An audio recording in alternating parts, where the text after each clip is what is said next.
ذکر کریں گے ان اہم ویڈیوز کا جو کہ سوشل میڈیا پر وائرل ہیں۔ فَأَرْسَلْنَا عَلَيْهِمُ الطُّوفَانَ وَالْجَرَادَ وَالْقُمَّلَ وَالضَّفَادِعَ وَالدَّمَ آيَاتٍ مُفَصَّلَاتٍ فَاسْتَكْبَرُوا وَكَانُوا قَوْمًا مُجْرِمِينَ، سورہ اعراف ورس نمبر 133، جس کا ترجمہ کچھ یوں ہے کہ پھر ہم نے ان پر طوفان اور ٹڈی دل، جوں اور مختلف کیڑے مکوڑوں اور مینڈک اور خون جیسے کھلے کھلے نشانات یعنی نشانیاں بھیجی، مگر انہوں نے تکبر کیا اور وہی لوگ مجرم تھے۔ اسرائیل کی سرزمین ایک بار پھر ایک ایسے منظر کی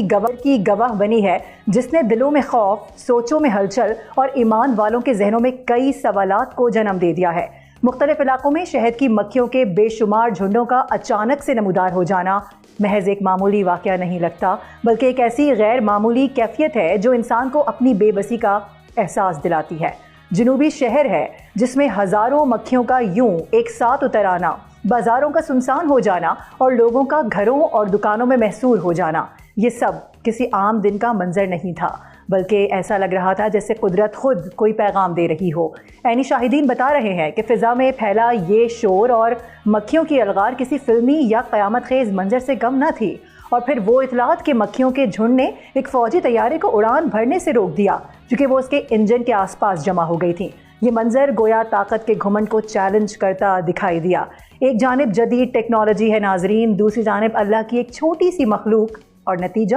بے بسی۔ سوشل میڈیا پر اس واقعے کو محض ایک اتفاق نہیں سمجھا جا رہا، بہت سے لوگ اسے ایک تنبیہ، ایک اشارہ، بلکہ عذاب الہی کی جھلک بھی قرار دے رہے ہیں۔ تاریخ اور مذہبی روایت گواہ ہیں کہ جب انسان حدوں کو پار کر جاتا ہے، ظلم بڑھ جاتا ہے اور زمین پر فساد عام ہو جاتا ہے تو قدرت اپنے انداز میں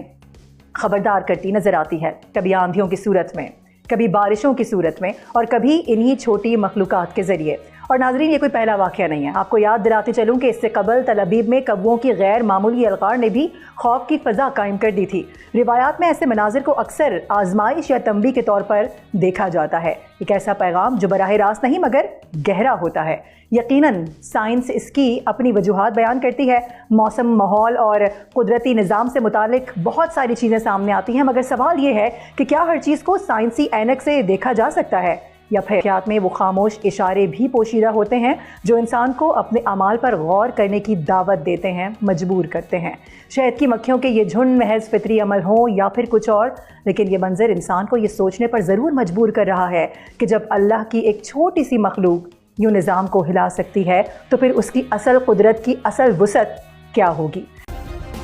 سبسکرائب کریں اور بیل دبائیں تاکہ کوئی خبر رہ نہ جائے۔